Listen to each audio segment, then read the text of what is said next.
Hello' কি খবৰ আপোনালোকৰ? আজি যে বন্ধ দিনটোতো আৰু মোৰ কি ক'ব, একদম এয়া পাকঘৰত ব্যস্ত দেই।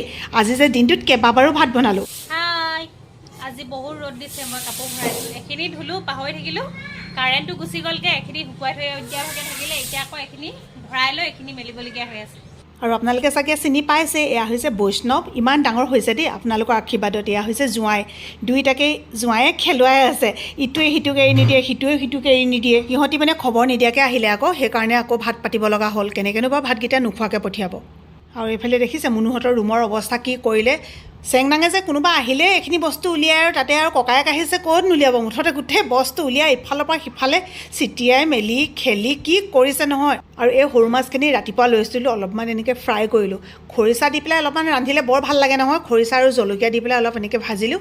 তাৰপিছতে ইয়াতে নিৰামিষ ভাজিও আছিলে, বুট চুট কিবা কিবি দি পেলাই এইখিনি মুনুৱে বনাইছিলে। ঔটেঙা দাইল আছিলে, কিন্তু হ'লেও আকৌ আমাৰ বাবলু কি ক'ব আৰু বোলে মাংস আনিব লাগে। সেইকাৰণে বায়েক ভিনীয়েকৰ কাৰণে মাংস আনিবলৈ গ'লোঁ।